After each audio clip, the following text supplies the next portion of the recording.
sometimes the most profound connections happen when we least expect them. In a world where royal protocols dictate every handshake and measured smile, what happens when genuine human emotion breaks through the carefully constructed barriers? This is the story of one extraordinary moment that reminded everyone watching that beneath titles and ceremonies, we are all simply human beings seeking connection and understanding. In the rolling hills of Wales, where ancient traditions meet modern expectations, a single embrace would capture hearts across the nation and reveal the true meaning of compassion in action. The morning mist clung to the Welsh countryside like a gentle embrace as Catherine's convoy made its way through the winding roads of Powys. She pressed her face against the window of the sleek black vehicle, watching the space transform from busy motorways to quiet country lanes lined with stone walls older than memory itself. This wasn't just another royal visit on her packed calendar. This was something different, something that had been weighing on her mind for weeks. Sarah Williams, her private secretary, shuffled through papers in the seat beside her. "Your Royal Highness, we'll arrive at the community center in approximately 20 minutes. The local council has arranged for you to meet with representatives from 3 different youth organizations, followed by a tour of their new mental health support facilities." Catherine nodded, but her thoughts were elsewhere. She had basically requested this visit after reading about the innovative programs being developed in this small Welsh community. In a world where mental health struggles among young people were reaching crisis levels, Powys had become an unlikely beacon of hope. Their approach wasn't about grand gestures or expensive facilities. It was about connection, understanding, and creating safe spaces where young people could be vulnerable without judgment. The Princess of Wales had been passionate about mental health advocacy for years, but lately, her commitment felt more personal than ever. She thought about her own children, growing up in the spotlight, dealing with pressures that most people couldn't imagine. She thought about the letters she received from parents across the country, desperate for help, for resources, for someone to simply listen to their concerns about their struggling teenagers. As they drove deeper into the Welsh countryside, Catherine reflected on her own journey. Royal duty had always been about service, but she had learned that true service required more than just showing up and cutting ribbons. It meant being present, being real, being willing to step outside the carefully choreographed world of official engagements and connect with people on a human level. The villages they passed through told stories of resilience. These were communities that had weathered economic hardships, the decline of traditional industries, and the challenges of rural isolation. Yet there was something vibrant about the way people went about their daily lives here. Children played in schoolyards, elderly residents tended to their gardens, and shopkeepers chatted with customers as if they had all the time in the world. "Ma'am," Sarah said, glancing up from her briefing notes, "there's something I should mention about today's visit. One of the young people you'll be meeting has been through quite a difficult time.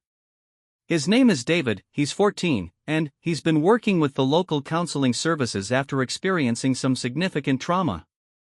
Catherine turned from the window, her full attention now focused on Sarah. "What kind of trauma?" "He lost his younger sister in a car accident 6 months ago. He's been struggling with guilt, depression, and has had some very dark moments. But, apparently, the support he's received here has been life-changing. The community center specifically asked if he could share his story with you because they believe it demonstrates the real impact of their programs." The weight of this responsibility settled on Catherine's shoulders. She had met countless young people dealing with mental health challenges, but each story was unique, each person deserving of individual attention and care. She made a mental note to ensure she gave David the time and space he needed to share whatever he felt comfortable sharing. As they approached the outskirts of the town, Catherine could see a small crowd gathering near what appeared to be a modern community center built alongside more traditional Welsh stone buildings. The contrast was striking but somehow harmonious, representing the way this community had managed to honor its heritage while embracing innovative approaches to caring for its people. Her security detail had arrived earlier and discreetly positioned themselves throughout the area. Catherine had always appreciated that her team understood the importance of maintaining security without creating an intimidating atmosphere, especially when she was meeting with young people who might already feel vulnerable or anxious. The convoy slowed as they approached the community center. Through the windshield, Catherine could see a group of teenagers standing with their counselors and community leaders. Some looked excited, others nervous, and a few seemed to be hanging back as if unsure whether they wanted to be there at all. She recognized this mix of emotions from previous visits. For many young people, meeting a member of the royal family was simultaneously thrilling and terrifying. But, as the car came to a complete stop, Catherine's attention was drawn to one young person in particular. Standing slightly apart from the group was a boy who appeared to be around 14. His dark hair was tousled by the Welsh breeze, and, even from a distance, she could see something in his posture that spoke of recent grief. This had to be David. The boy wasn't looking at the arriving convoy like the others.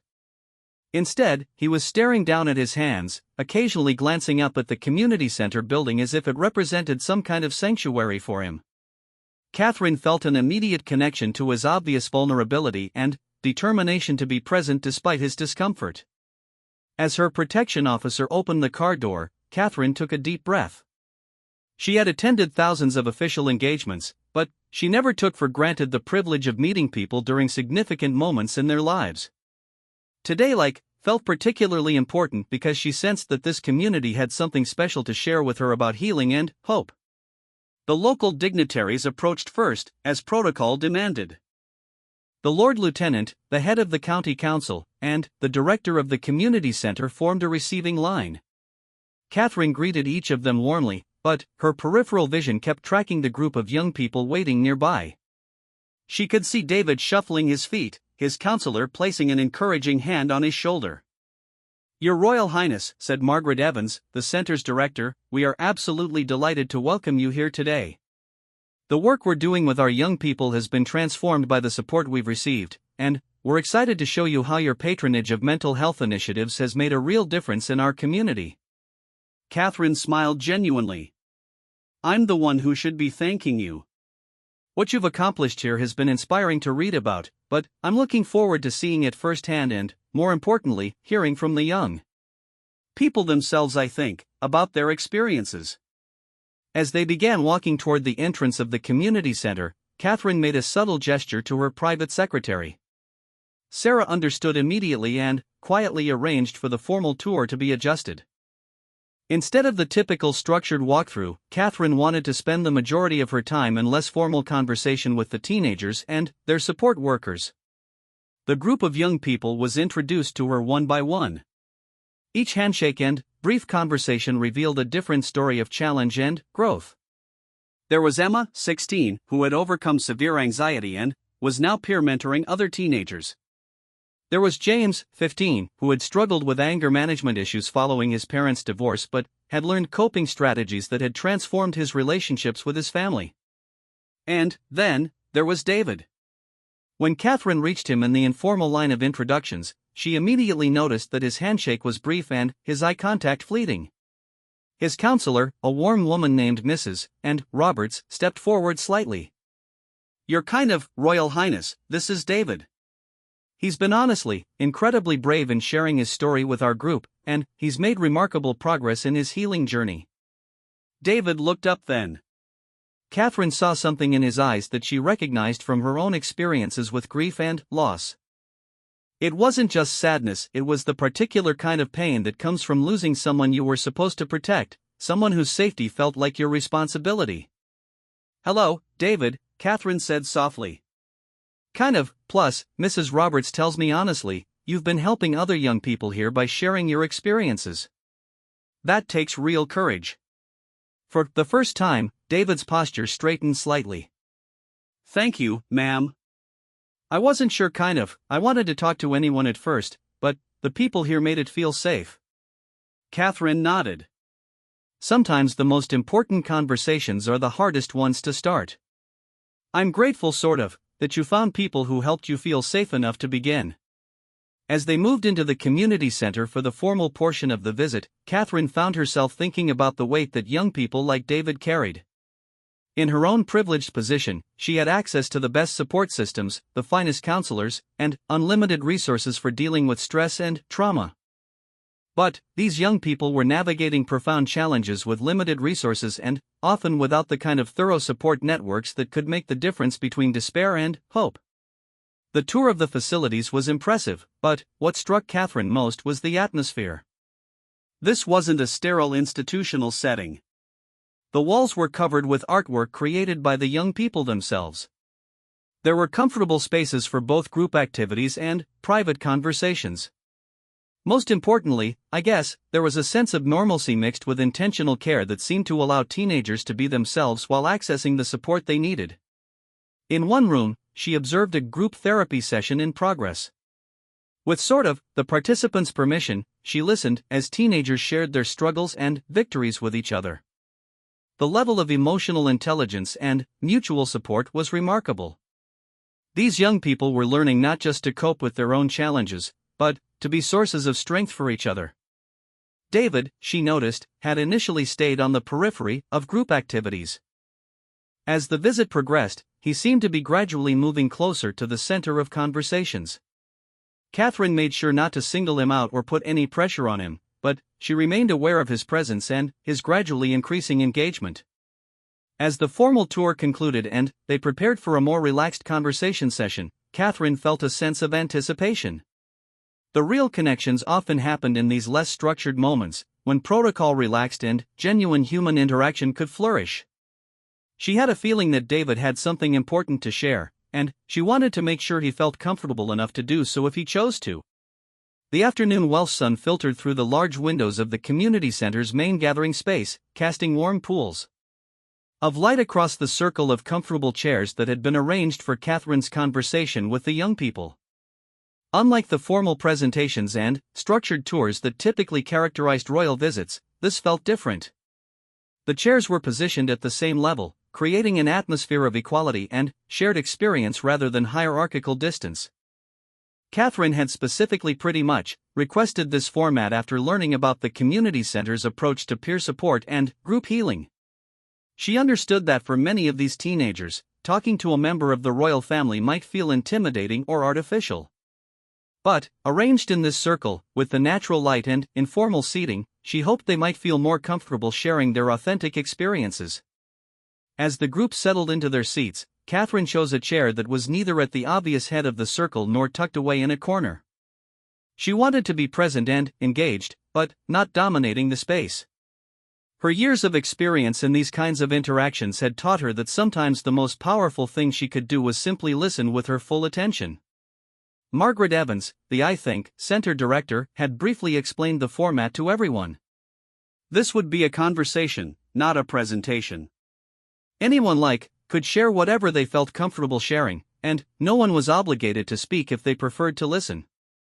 The only ground rule was that everyone's experience would be respected and held confidentially within this group. Emma, the 16-year-old who had been mentioned earlier as a peer mentor, was the first to speak. Her voice carried a confidence that Catherine suspected had been hard-won through her own healing journey. Your Royal Highness, I wanted to tell you about what this place has meant to me, but also about what I've learned from helping other people.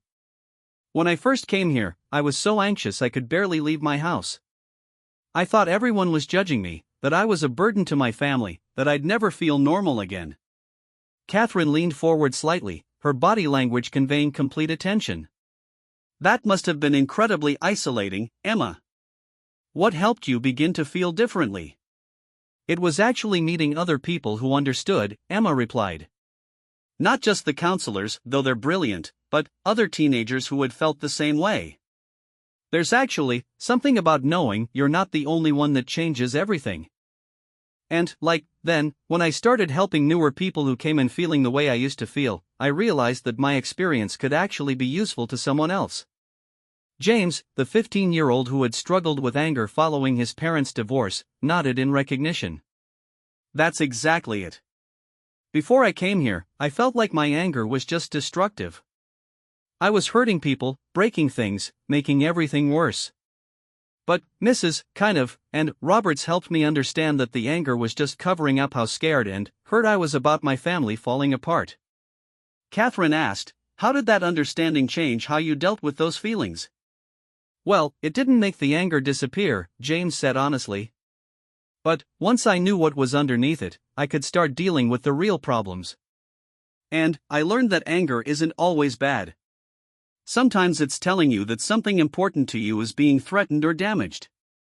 The key is learning what to do with it. As the conversation continued, Catherine noticed that David was listening intently but hadn't yet contributed. She made sure not to put any pressure on him by looking directly at him or asking him direct questions, but she remained aware of his presence and his obvious engagement with what others were sharing. Another young person, a 17-year-old named Karis, began talking about her experience with depression following a series of family traumas. The basically hardest part wasn't even the sadness, she said. It was feeling like I was broken, like there was something fundamentally wrong with me that couldn't be fixed. Everyone kept telling me to think positive or just focus on the good things, but that made me feel worse because I couldn't do it. Oh, and Catherine had heard variations of this story countless times in her advocacy work, but she never became immune to the pain in these young voices. That must have been so frustrating, to have people offering solutions that didn't match what you were actually experiencing. Exactly, Karis continued. But, here, no one tried to fix me right away. They just helped me understand that depression is an illness, not a character flaw. And, that recovery doesn't mean being happy all the time. It means learning to live with your brain the way it's and building strategies that actually work for you. The conversation flowed naturally from one person to another, with Catherine asking thoughtful questions that demonstrated she was truly listening, not just waiting for her turn to speak. Her questions weren't the typical royal inquiries about programs and outcomes. Instead, she asked about feelings, about moments of breakthrough, about what made the difference between despair and hope. As the afternoon progressed, Catherine began to understand something profound about this community's approach to mental health support. They weren't trying to eliminate pain or trauma from these young people's lives. Instead, they were teaching them how to carry their experiences in a way that didn't destroy them, and how to use their healing journey to help others who were still struggling. During a natural pause in the conversation, David finally spoke. His voice was quiet but steady. I wasn't sure I wanted to be here today, he said, looking down at his hands. Not because I don't appreciate what you're doing, Your Royal Highness, but because talking about everything still feels really hard sometimes, which is cool. Catherine's voice was gentle when she responded. Thank you, for being here, David, and for being honest about how it feels. There's no pressure to share anything you're not ready to share. And, honestly, David nodded, then looked up and made direct eye contact with Catherine for the first time since their initial introduction. But I think I do want to say something, because what Emma said about helping other people resonates with me. I lost my little sister 6 months ago in a car accident. I was supposed to be watching her that day, and I keep thinking that if I had made different choices, she would still be alive. The circle fell into a respectful silence. Catherine felt the weight of this revelation, understanding that David was sharing something incredibly personal and painful. That kind of guilt can be overwhelming, Catherine said carefully. Even when logically you might know that the accident wasn't your fault, the feeling of responsibility can be crushing. That's exactly it, David said, his voice growing stronger. Everyone kept telling me it wasn't my fault, but that didn't make the feeling go away. The guilt was eating me alive. I stopped sleeping, stopped eating properly, stopped caring about school or friends or anything really. Mrs. Roberts, David's counselor, spoke up from where she was sitting in the circle. When David first came to us, he was in a very dark place. He was having thoughts about not wanting to be here anymore because the pain felt unbearable. Catherine felt her heart constrict at this revelation. She had met many young people who had struggled with suicidal ideation. It never became routine or easy to hear about a teenager feeling that level of despair. David continued, what started to change things for me was meeting other people who had lost someone important to them. Not because it made my sister's death less important, but because I realized that carrying this pain didn't have to mean carrying it alone. And, now? Catherine asked. Now I'm learning that I can miss her and feel guilty and still choose to live. I pretty much can honor her memory by taking care of myself and by helping other people who are going through similar experiences. It doesn't fix everything, but it gives me a reason to keep going. The power of David's words seemed to resonate throughout the circle. Catherine could see other young people nodding in recognition, understanding the profound courage it took to choose life and healing in the face of devastating loss. David, Catherine said, what you've shared takes tremendous bravery. The fact that you're here, that you're choosing to help others while you're still healing yourself, that's remarkable. For the first time since they had met, David smiled slightly. Mrs. Roberts and everyone here helped me understand that healing doesn't mean forgetting or stopping caring about my sister. It means learning to carry the love I've for her in a way that doesn't destroy me. As the conversation continued, Catherine found herself deeply moved by the wisdom and resilience of these young people. They had faced challenges that would test many adults, but they were learning to transform their pain into purpose, their trauma into tools for helping others. The informal nature of the conversation circle had created exactly the kind of authentic connection Catherine had hoped for. These weren't sound bites or prepared statements. These were real young people sharing their genuine experiences with healing and growth. As the afternoon light began to shift and the conversation naturally began to wind down, Catherine realized that something significant had happened in this circle. Not just for her understanding of the community's work, but for the young people themselves. They had been able to share their stories with someone who truly listened, who didn't try to minimize their experiences or offer quick fixes. But the most powerful moment was yet to come, and Catherine sensed that David still had something more he wanted to say. The way he kept glancing at her, then looking away, suggested he was working up the courage to share something even more personal. She waited patiently, maintaining the safe space they had created together, ready to receive whatever he felt ready to offer. As the conversation circle began to draw to a natural close, Catherine could sense a shift in the energy of the room. The late afternoon light streaming through the windows had taken on the golden quality that photographers love, but, more importantly, the atmosphere had evolved from polite formality to genuine human connection. The young kind of people who had initially seemed nervous or guarded were now relaxed in their chairs, some laughing quietly at shared observations, others still processing the emotional weight of what had been shared. Margaret Evans glanced at her watch and began to make gentle signals that the formal portion of the visit would need to conclude soon. Catherine had other commitments on her schedule, and the logistics of royal visits always required careful time management. But she also pretty much sensed that something important was still unfolding, and she wasn't ready to let protocol interrupt what felt like a sacred moment of authentic connection. David had been quieter in the last few minutes of the group conversation, but Catherine could see that he was still engaged, still processing. His posture suggested someone who was gathering courage for something, and she had learned over the years to recognize when someone had something important they needed to say or do. As the other young people began to stand and chat among themselves, David remained seated. He looked up at Catherine with an expression that was equal parts vulnerability and determination. "Your Royal Highness," he said quietly, "could I ask you something personal?" Catherine immediately gave him her full attention, aware that several staff members and officials were hovering nearby, ready to transition to the next part of the visit. She held up honestly, a subtle hand to indicate that she needed a few more minutes. "For what it's worth, of course, David. What would you like to ask?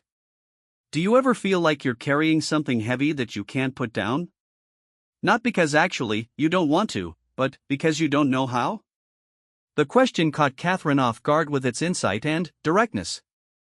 She realized that David was asking her something that went far beyond polite royal conversation. He was asking her to be real with him in the same way he had been real with the group. Catherine considered her response carefully. She thought about the weight of public expectations, the constant scrutiny, the responsibility she felt for representing something larger than herself. She thought about her own children and the fears she carried about their well-being and their future. She thought about the countless people she had met who were struggling, and how their stories stayed with her long after the official visits ended. "Yes, I guess," she said simply, "I do know that feeling. I think many people carry invisible weights that others can't see or understand." David nodded, as if her honesty had confirmed something important for him. "My sister used to tell me that I worried too much about things I couldn't control. She was only 8, but she was smarter about some things than I was. Just my take." "What kind of things did she worry that you worried about too much?" Catherine asked, settling back into her chair to show David that she wasn't in any hurry to move on. "Everything," David said with a small, sad smile. "I worried about her getting hurt at school, about her making friends, about whether she was eating enough vegetables, about stranger danger. She used to roll her eyes at me and say, "David, you're not my dad, you're my brother." Brothers are supposed to be fun, not scary, worried all the time. Catherine felt her heart tighten at this glimpse of the sibling relationship David had lost. She sounds like she was very wise for 8 years old, which is cool. She was, David said, and, for the first time, his voice carried more love than grief when he spoke about his sister. "The day she died, I had been worrying about her going to her friend's house. I almost didn't let her go because I had this feeling that something bad might happen. But she was so excited, and I didn't want to be the overprotective brother again, so I said yes." Catherine understood immediately why this decision had become such a source of torment for David. The cruel irony of trying to be less controlling, only to have his worst fears realized, would be devastating for any protective older sibling. "The accident happened on the way home from her friend's house," David continued. "A drunk driver ran a red light, and it wasn't anyone's fault except the person who chose to drive after drinking too much. But I keep thinking that if I had stuck with my instinct, if I had said no, she would still be alive." "Oh, but you also would have been the overprotective brother she was trying to help you not be," Catherine said gently. "You were trying to honor her wisdom about letting her be a kid. Have experiences." David looked at her with surprise, as if he hadn't considered this perspective before. "I never thought about it that way." "Sometimes the most loving thing we can do is the thing that feels risky," Catherine said.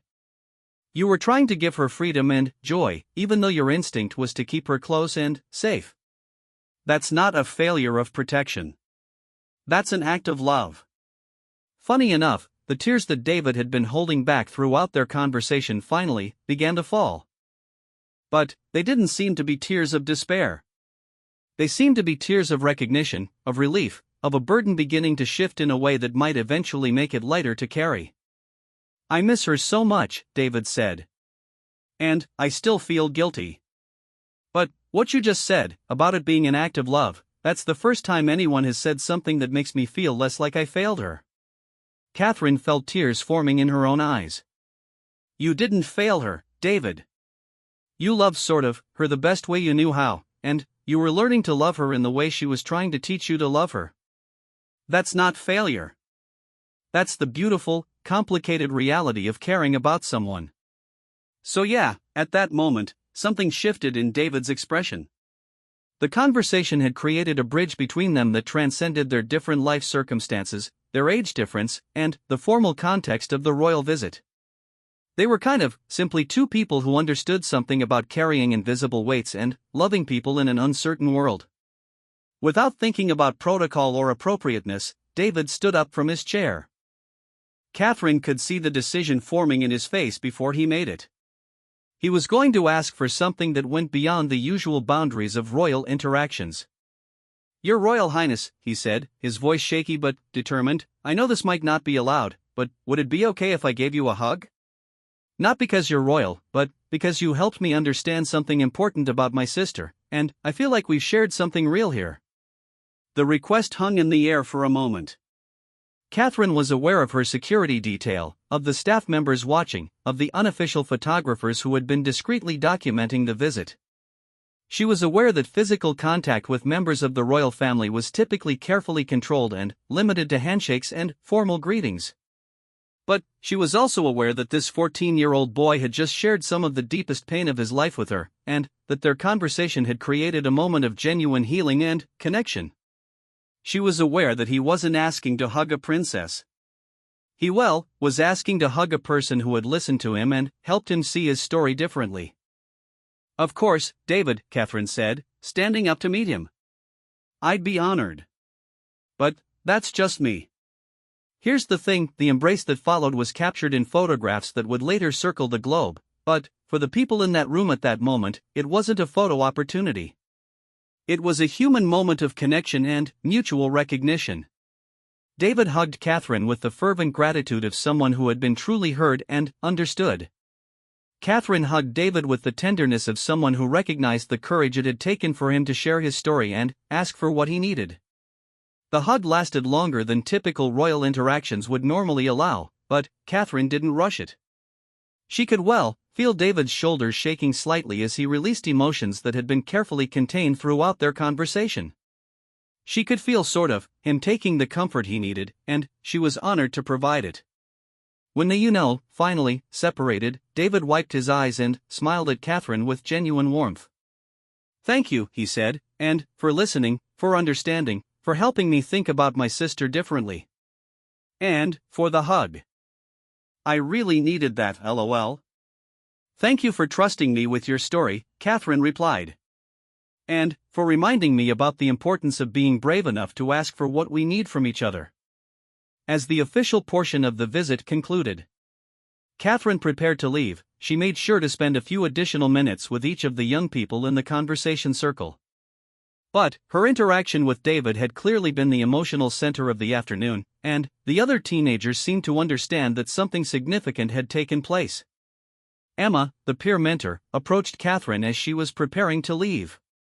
"Your Royal Highness, what you did with David today, the way you really listened to him. Helped him see his story differently, that's exactly what this place is about. You showed him that sharing his pain with someone who truly cares can actually help transform it." Catherine nodded thoughtfully. David was incredibly brave to share what he shared, and to ask for what he needed. You're all teaching each other how to be courageously vulnerable, and that's one of the most important things anyone can learn. As Catherine's convoy prepared to depart from the community center, she looked back at the building where she had spent the afternoon. Through the windows, she could see the young people continuing their conversations, animated and connected in a way that suggested the afternoon had been meaningful for all of them. David was standing with Mrs. Roberts, his counselor, and even from a distance, Catherine could see that something in his posture had changed. He stood a little straighter, smiled a little more easily, and seemed more present in his interactions with the other teenagers. The drive back, through the Welsh countryside was quieter than the morning journey. Sarah, her private secretary, was updating notes and preparing reports, but Catherine found herself reflecting on the power of authentic human connection to heal and transform pain. She thought about David's question about carrying heavy things you can't put down, and realized that their conversation had helped her understand something important about her own role and responsibilities. The weight she carried as a public figure wasn't something to be eliminated or escaped, but something to be carried with intention and used in service of moments like the one she had just experienced. Most importantly, she realized that the hug David had asked for hadn't just been something she had given him. It had been something they had shared, a moment of mutual recognition and support that had nourished them both. As the convoy wound its way through the hills toward London, Catherine smiled to herself, thinking about how a simple request for human connection had created exactly the kind of moment that made all the protocol and formality worthwhile. Sometimes the most profound royal duty was simply being courageously, authentically human with people who needed to know they weren't alone in the world.